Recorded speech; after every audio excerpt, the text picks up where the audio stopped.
बैठ जाए, जन संसर्ग से सुदूर होकर ही बैठ जाए, लेकिन वहाँ का वायुमंडल उसके विचार को आयोजित शील सौजन्य से संपन्न नहीं रहने देगा।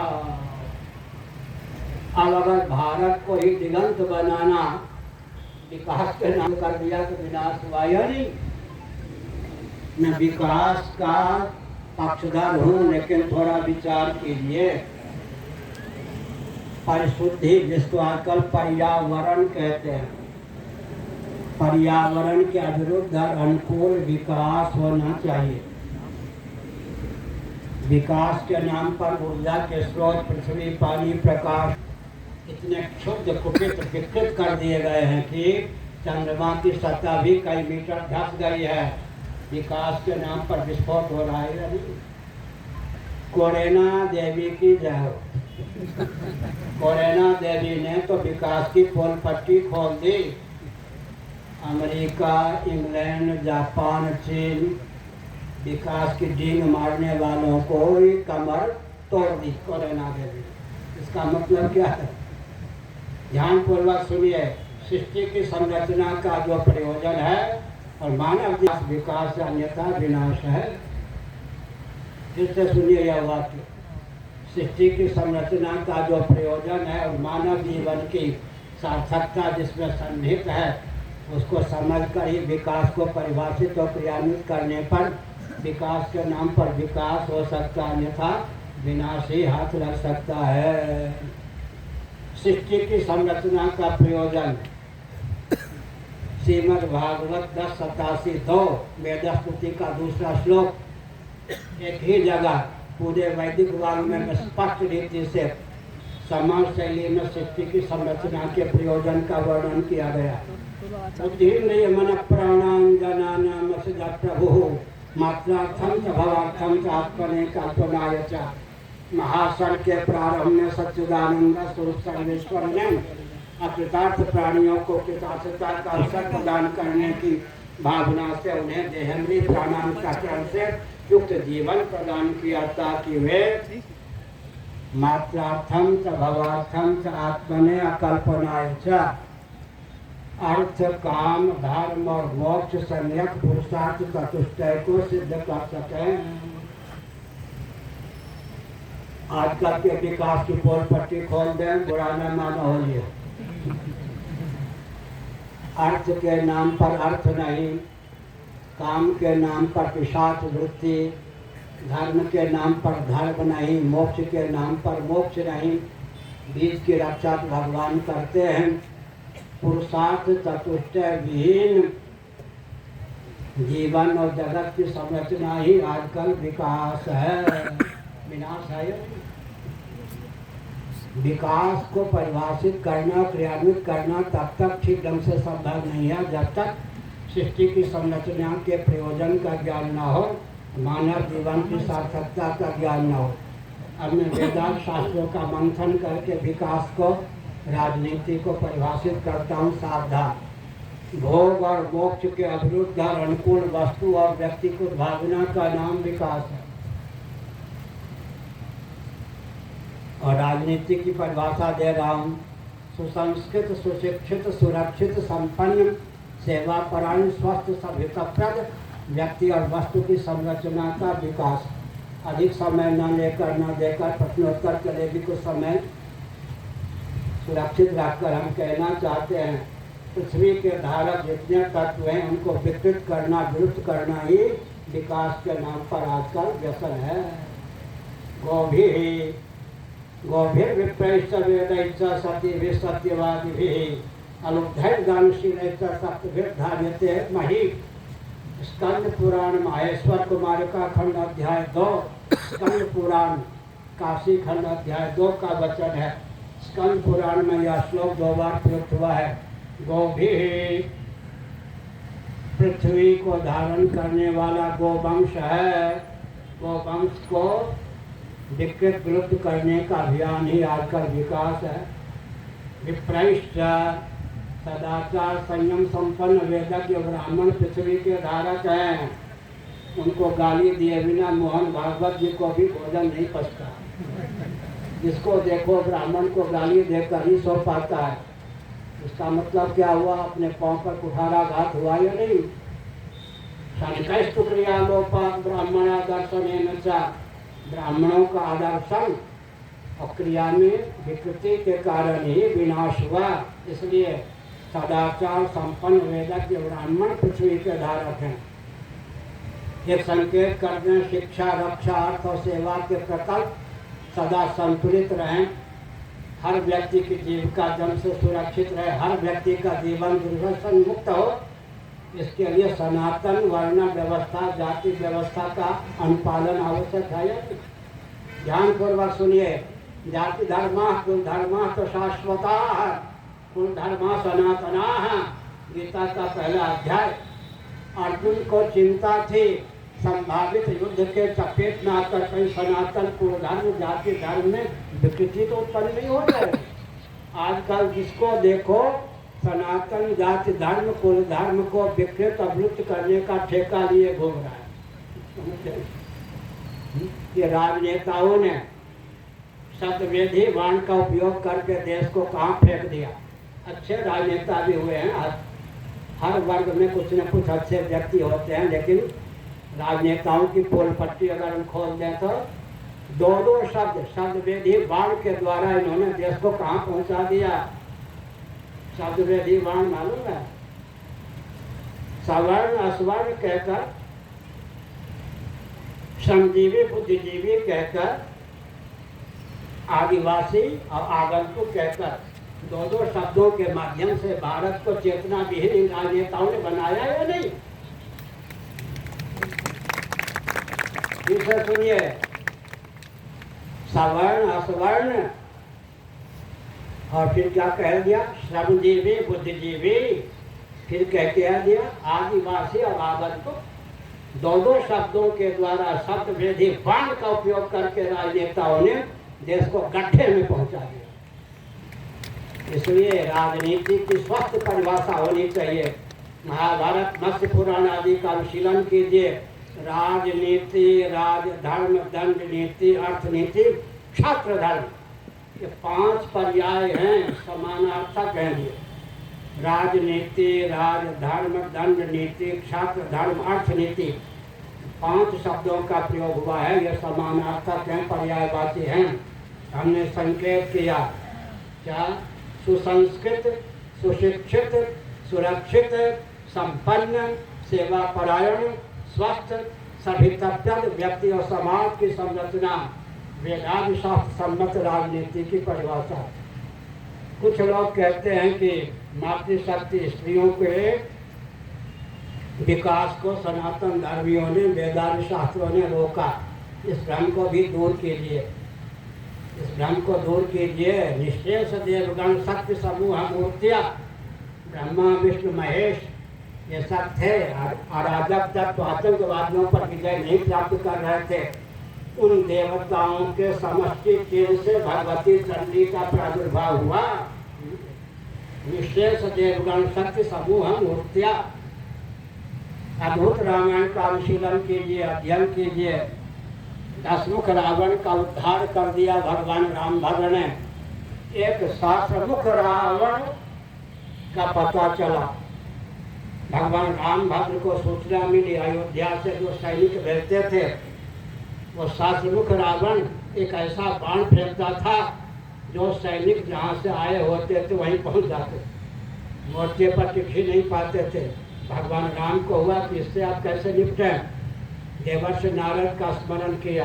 नारद माने ज्ञानप्रद, नारद का अर्थ होता है ज्ञान, ज्ञानप्रद। नारद जी ने कहा भगवती सीता जब युद्ध करेंगे तभी 7 मुख रावण का उद्धार होगा, नहीं तो नहीं। उस समय भगवती सीता ने अद्भुत रामायण आदि के अनुसार युद्ध में मोर्चा संभाला। जितना विकास करना चाहे मातृशक्ति करें, कोई रोकता नहीं है। 2 ही बात है बस, शील और स्वास्थ्य का ध्यान रखते हुए। माताओं के लिए जितने विधि निषेध हैं सबके पीछे 2 शब्द हैं, शील और स्वास्थ्य। आधुनिक विज्ञान के अनुसार मैं 2-3 वाक्य बोलता हूँ। सावधान, ये लड़कियाँ युवतियाँ तैराकी बने गर्भ धारण करने की क्षमता उनकी विकृत हो जाए। ये लंबे दौड़े क्या होगा, दौड़ने से गर्भ धारण करने की इनकी क्षमता विलुप्त हो जाए। इसलिए माताओं के लिए जितने विधि निषेध हैं उनके मूल में स्वास्थ्य और शील की रक्षा ही हेतु है। किसी को विकास के नाम पर अवरुद्ध नहीं किया गया। स्वं चरित्रम शिक्षेरन पृथिव्याम सर्वमानवाः, तथा भगवान का वचन है यत् करोसि यदश्नासि यत् जुहोसि ददासि यत् तपस्वित कौन्तेय तत्कुसुमर्पणम। अब तक के प्रवचन का सार निकला। सनातन सिद्धांत न केवल दार्शनिक अपितु वैज्ञानिक और व्यावहारिक धरातल पर भी सर्वोत्कृष्ट है। इस रॉकेट, कंप्यूटर, एटम, मोबाइल के युग में भी सनातन सिद्धांत ही विजयी है और कोई सिद्धांत टिक नहीं सकता। सनातन सिद्धांत का अनुपालन करके, अनुसरण करके ही रॉकेट, कंप्यूटर, एटम, मोबाइल आदि की संरचना भी हुई है। एक और संकेत कर दें, वैज्ञानिक धरातल पर कुछ वाक्यों को बोल दें। मंत्र, तंत्र और यंत्र, पृथ्वी, जल, तेल, वायु, अव्यक्त और आत्मा में अनुगत सिद्धांत का नाम मंत्र है। मंत्र को यंत्र तक पहुंचाने के प्रोसेस, मेथड, विधा का नाम तंत्र है, जिसके द्वारा उत्पत्ति, स्थिति, संभार, निग्रह, अनुग्रह, संज्ञा, पंचकृत्य में एक या एकाधिक कृत्य का निर्वाह, उसका नाम यंत्र है।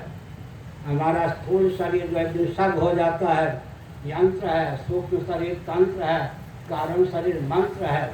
देवता का कारण शरीर मंत्र होता है, सूक्ष्म शरीर तंत्र होता है, स्थूल शरीर यंत्र होता है। यंत्र, तंत्र, मंत्र का अवलंबन लेकर हम देवता को प्राप्त कर सकते हैं। इसलिए हमने संकेत किया, जितने हिंदू हैं कम से कम मुसलमान सज्जनों से शिक्षा लें। हमारे पूज्य गुरुदेव सूर्यास्त के बाद काशी में हम उनके सानिध्य में नीचे बैठे हुए थे। उन्होंने पूछ दिया धर्म सम्राट स्वामी श्री करपात्र महाभाग ने, क्यों हो ये मुसलमान 5 बार नमाज पढ़ते हैं, क्या कारण है बताओ। मैंने कहा मैं आपका बालक और विद्यार्थी हूँ, मुझे कुछ नहीं पता, आप बता दीजिए। मुस्कुराए। उन्होंने कहा हमारे तुम्हारे पूर्वजों से, इन मुसलमानों के पूर्वजों को शिक्षा मिली होगी, 5 बार भगवान का स्मरण करना चाहिए, पूरा जीवन ही जगदीश्वर के लिए समर्पित हो। कम से कम 7 घंटे नित्य 5 बार भगवान का भजन करना चाहिए। सूर्योदय के पूर्व उठकर भगवान का स्मरण करें, कम से कम 15 मिनटों तक। सूर्योदय के समय भगवान का स्मरण करें, मध्याह्न काल में भगवान का स्मरण करें और रात्रि में सोने के पूर्व भगवान का स्मरण करें। एक बहुत मनोवैज्ञानिक तथ्य है। भगवान का स्मरण करते करते सो जाएं, निद्रा के घर में भगवत भजन प्रविष्ट हो जाएगा। जो नींद पकेगी त्यों निद्रा के घर में सन्निहित भगवान का भजन भी पकेगा। नींद कच्ची होती है, नींद पकती है, ये तो बात मालूम है। 5 घंटे नित्य सोने वाले को 2.5 घंटे में जगा दें, उलाहना देगा, पहलम देगा, क्या वज्रपात हो रहा था, क्यों जगा दिया, नींद कच्ची थी। निद्रा के घर में भगवान के भजन को डाल देंगे, जो नींद पकेगी त्यों भगवत भजन भी पकेगा। श्री राम जय राम, जय जय राम, श्री राम जय राम, जय जय राम। विकास की परिभाषा दी, भोग और मोक्ष के विरुद्ध अनुकूल वस्तु और व्यक्ति की उद्भावना। हमने राजनीति की परिभाषा दी, सुसंस्कृत, सुशिक्षित, सुरक्षित, संपन्न, सेवापरायण, स्वस्थ, सभ्यताप्रद व्यक्ति और समाज की संरचना। साथ ही साथ हमने कहा सवर्ण असवर्ण के नाम पर, श्रमजीवी बुद्धिजीवी के नाम पर और आदिवासी आगंतुक के नाम पर ये राजनेता देश को ईसाहीन कर रहे हैं कि दाल न गले, इतने सुबुद्ध हो जाएं कि अपने मस्तिष्क को परिमार्जित करने में सफल होने का दयाशाही हो जाए। और आप ध्यानपूर्वक सुनिए, एक वाक्य 2 वाक्य। जो लोग राजतंत्र को कोसते हैं उनको नहीं मालूम, लाखों वर्ष के बाद कंस और रावण जैसा कोई उन्मादी राजा होता था, उसके निग्रह की क्षमता समाज में होती थी। महाभारत संस्कार में बोल रहा हूँ, सावधान। मंत्रिमंडल में 4 वेदज्ञ, सदाचार संपन्न, संयम संपन्न ब्राह्मण होना चाहिए ताकि शिक्षा की व्यवस्था संतुलित रहे। 8 क्षत्रिय होना चाहिए ताकि रक्षा की व्यवस्था संतुलित रहे। 21 वैश्य होना चाहिए मंत्रिमंडल में, कृषि गौरक्ष वाणिज्य की व्यवस्था, आर्थिक व्यवस्था संतुलित रहे। 3 शूद्र होना चाहिए मंत्रिमंडल में, अर्थात लघु उद्योग, कुटीर उद्योग, सेवा के प्रकल्प, श्रवण और श्रम के प्रकल्प सुरक्षित रहें। एक सूत होना चाहिए सांस्कृतिक मंत्री, तो जिसको हम राजतंत्र कहते हैं, उसमें प्रजातंत्र अंतर्गर्भित था या नहीं। 4 ब्राह्मण, 8 क्षत्रिय, 21 वैश्य, 3 शूद्र, 1 सूत्र। हमने संकेत किया स्वयं भ्रांत हैं अन्यों को, जैसे एक व्यक्ति या कोई रामचरितमानस प्रतिबंधित होना चाहिए, नहीं तो रामचरितमानस की इन पंक्तियों को हटा देने चाहिए। वो अपना अज्ञान नहीं दूर करता, नहीं अज्ञान राम पर धर ही और बकवास कर रहा है। रामचरितमानस को प्रतिबंधित करो, पंक्ति हटा दो, ठीक है। ढोले ले लो का पहले ढोल सजा कर रख दो, अपने आप बजेगा। अरे जिस वस्तु और व्यक्ति की संरचना उत्पत्ति का जो प्रयोजन है, उस वस्तु और व्यक्ति से तदनुकूल व्यवहार की उपयोगिता की सिद्धि हो सके, इसके लिए अंगन्यास करन्यास का जो उपयोग है उसका नाम ताड़ना है। लालयत 5 वर्षानी 10 वर्षानी ताड़यत, चाणक्य नीति में कहा गया। तो बच्चा को मार के फेंक देने का नाम ताड़ना थोड़े है। ढोल के ताड़ने का क्या, हथौड़ा लेके फोड़ देना। इसलिए जिस वस्तु और व्यक्ति की संरचना उत्पत्ति या अभिव्यक्ति का जो प्रयोजन है, उस वस्तु और उस व्यक्ति से उस प्रयोजन की सिद्धि के लिए जो अंगन्यास करन्यास इत्यादि है, उसका नाम ताड़ना है। आपको मालूम है दर्जी कपड़ा सीता है, वो तो पाँव का भी उपयोग करता है तो मशीन चलती है, उंगलियों का भी उपयोग करता है, हथेली का उपयोग करता है। बड़े साइज के जो हारमोनियम है उसमें तो पाँव और हाथ दोनों का उपयोग होता है। इसलिए समस्त वैदिक वाङ्मय का अनुशीलन करके एक वाक्य हम बोल रहे हैं, जिस वस्तु और व्यक्ति की उत्पत्ति का जो प्रयोजन है, उस वस्तु और व्यक्ति से उस प्रयोजन की सिद्धि के लिए जो अंगन्यास करन्यास इत्यादि है, उसका नाम ताड़ना है। मार के फेंक देने का नाम ताड़ना नहीं है। हम हिंदू राष्ट्र बनाएंगे, गाली गलौज मारपीट के द्वारा नहीं। सबके पूर्वज सनातनी वैदिक आर्य हिंदू थे। मोहम्मद साहब के पूर्वज कौन थे? ईसा मसीह के पूर्वज कौन थे?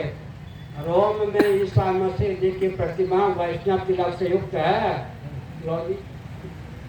रोम में ईसा मसीह की प्रतिमा आजकल ढक दी गई है, खोल करके देखें तो वैष्णव तिलक से युक्त है।